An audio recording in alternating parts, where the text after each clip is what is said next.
the video started recording without me realizing I was recording. I was taken by surprise, and now I've blanked. I forgot what I was gonna start with. Um, oh, welcome back to I'm Sick Today. Um, I'm just gonna stick with that as my intro for now. I'm just gonna say how I'm feeling because I always say how I'm feeling. Um, I'm assuming you have a lot of questions, which is understandable. Um, let's start with where am I?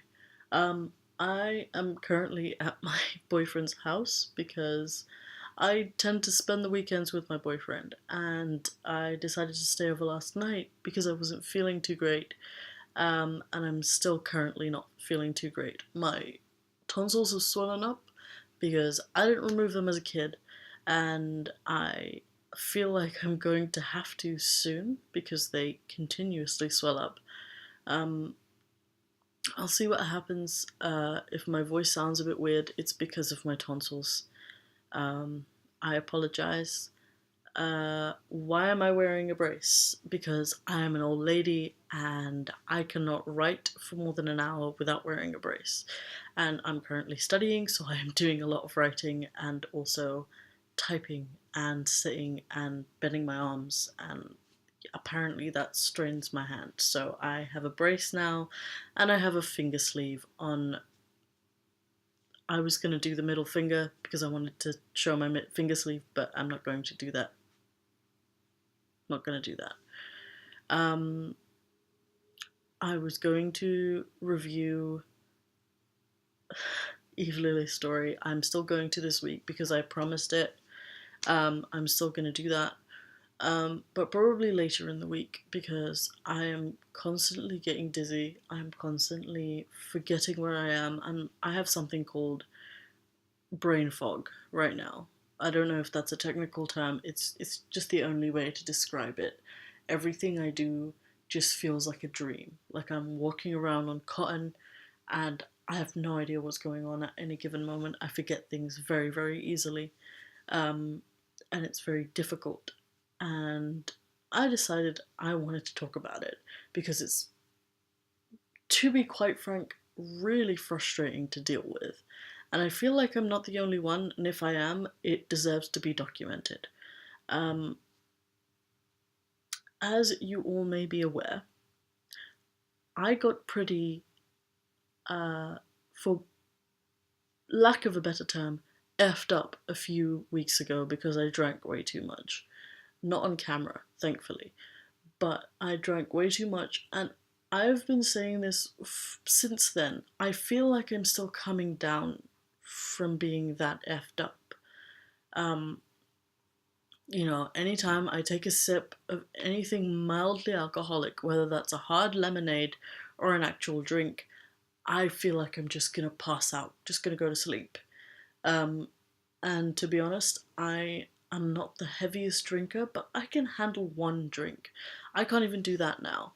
I literally just want to fall asleep on the table where I am drinking. So I have been avoiding alcohol to the best of my ability. I'm not going to pass it up if we're in a gathering for friends, but even then, I have been trying to just drink some water or something like orange juice, which has no alcohol in it. Um, and I don't know if it's because I've just been sick for the last few weeks or if I genuinely have no tolerance anymore, which is not particularly a bad thing. I mean, I like drinking, but at the same time, I won't miss it. Um, it's whatever. Sorry, I'm getting lost again. But I'm experiencing something now, and I don't know if it's related. It may be related, where my brain is just foggy, and it's happened over the last few weeks a few times where I'll be doing something like writing, studying, or writing something, or in the middle of a very specific task, and then forget what I'm doing. Um, or like I'll be like lost in space. My face would just completely glaze over, and I'll be somewhere else with no understanding of what is going on. Um, I don't know if it's related to a condition I have, which is it's quite common. It's not deadly or anything like that. It's called polycystic ovarian syndrome, um, which basically means you kind of messed up in the ovaries. Just getting it out there. But I don't know if it's related to that. I just get it a lot. I used to get it a lot when I was on antidepressants, where I would just lose, just lose all sense of where I am and just smile. But this isn't like a happy fog. This is like a very weird, confusing fog. Um, and I don't really know how to deal with it. Last night, okay, to explain it very briefly, um, it's coming to Christmas. It's coming to Christmas, and I had offered a friend to order some packages for her because I have Amazon Prime, and I thought it would be a nice thing to do over the season of Christmas. Um, and what had happened is that one of the packages came on time. On it, I was supposed to give it to her on Friday, and they came by Thursday, so I could give it to her on Friday. And I see this friend at work, but another one of the packages had a delay and it was going to arrive on Sunday. So I had told her that I would that package to her by Monday because she flies out, I think, on Tuesday. So she can't have it any later than Monday. And I was like, don't worry about it. I will get it to you by Monday. Obviously, I came to stay over at my boyfriend's for the weekend. So yesterday, which is Sunday, I had gone home to collect this package. Um, and I think like the journey from my boyfriend's house to my house is a fairly straight shot. It's literally one train, and then I'm home. Um, there was a delay on the district line, which had caused me severe anxiety. Like on one of the lines, if you guys aren't familiar with how London Transport works, on one of the lines there was a severe delay. Um, so I had to take a different route, and that just stressed me out so badly because I was like losing my mind. I had this brain fog thing going on, and I just didn't know how to handle it. I was texting my boyfriend. I was trying to keep calm. I was trying to just think, like, it's just normal hitch up in London on London Transport. You live here. It's just one of the occupational hazards of living here. Um, so I decided to take a different route. I took a different bus. I ended up getting so frustrated that I was like, you know what? I'm just gonna get off here and I'm just gonna walk home, which turned out to be a 25-minute walk, which I thought was only gonna be a 10-minute walk. So I got home. I got really frustrated. I was like kicking some bags that were on the floor.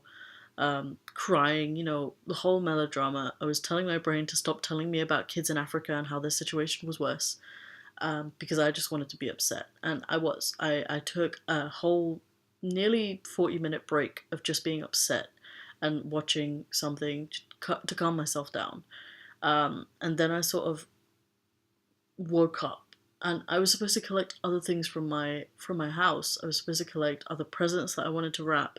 I was supposed to pick up some cards that I was meant to give out the next day. Um, and I just left all of that. I just took the package that I needed, and I brought it over to my boyfriend's house, which took another like hour and a half. The first journey took about an hour and a half, and then the journey back was like an hour. Um, so I and it was raining and it was cold, which isn't the best thing to walk around in for 25 minutes if you're sick. Um, so I did that. I came home to my boyfriend, who lovingly made me dinner and, tried to just take care of me and understood that I was grumpy, so mostly left me alone. Um, and just, all around, he's a great guy. I was going to say something about this video is a mess. I am sorry. But I think that this is going to be a recurring problem, so I want to see someone about it, because it just happens every so often when my brain is just somewhere else. It's not in my head, or there's like a part of my brain that just like switches off and forgets exactly where I am. Like I'll be a few minutes ago, before I was recording this video, I was sitting down just writing, revising my studies. And when I do that, it's a very simple process for me. Like, it doesn't take a lot for me to revise and study. I literally just have to write it out and I will remember it. I just have to write out the entire book that I'm studying and I will remember it. And maybe that's not simple for some people, um, but it's simple for me. It's what works for me. I don't see the reason of knocking it if it works. Um, but I was sort of just sitting there and writing, and I just got sort of lost in how I was writing. Like, I got lost in the way my handwriting was, and I'm weird. I have a few different types of handwriting, which I know sounds really extra and it's a weird brag to have, but I have a number of different types of handwriting to like symbolize different things when I'm studying. So if I'm just copying something straight, it will just be in like an italic cursive font. If I'm quoting something, it will be in like a straight bubbly font or whatever. Like, I have different types of handwriting for different things, and I got kind of lost in the way I was writing, and I was misspelling things. I was writing the different words from what was in the book, and I just had to stop. I'm so dizzy. I have a weird headache. My throat has swollen like a frog's, when they croak. Um, I don't know what's going on. And I want some help, but everything online, I'm very scared of looking at things online, mainly because it's going to tell me I have cancer and I'm just going to freak out about that. It's happened before, where I have seen something online and I've just constantly just drilled it into my brain that I have cancer and I need to do something about it. So I just wanted to put this up there. I may see a doctor about it, but most of the time, because I also have depression and anxiety, um, sorry, I'll enunciate that properly. I have depression and anxiety. Um, may just be written off as that. Maybe I just need some time to decompress. But I'm also having hot flashes. I'm also, I feel ill. Like, I feel sick. So I don't think it's to do with depression. I don't know. I'll figure it out. But I just wanted to put it out there that if there are other sufferers of brain fog, you are not alone. Um, I'm deeply sorry for this video. I know it's a mess, but I feel like a mess, so I think it's appropriate for how I feel. Um, and I would just like to close this by saying that I have asked my boyfriend to teach me how to sing, and I would like to make that a video, if not a series. But he doesn't know how he feels about that, because I think he wants that to go viral, and I honestly don't think it will, especially because my channel's pretty new and it's, fairly unknown at this point. Um, I've also recently monetized it, and it has told me that I need at least 1,000 subscribers and 4,000 views for me to even think about that. So that is going to be my next goal. Not for the end of the year or anything, but a goal to have for the future, to grow this channel to the point where it can be monetized. Um, and I'm using that as a standard for, I'm just rambling now. I'm just going to use that as a standard for it to be like successful. And if I can reach that, then, I'll have my YouTube experience and see where I can, see what else I can do. Because if you couldn't tell, I'm mediocre at everything. I am a jack of all trades. I'm mediocre at everything. That is my whole thing. And I have very little else to offer to the world. But I'm going to close this video before you will catch my brain fog, because it's ridiculous. So thank you and goodbye. I will see you in the next one, hopefully this week.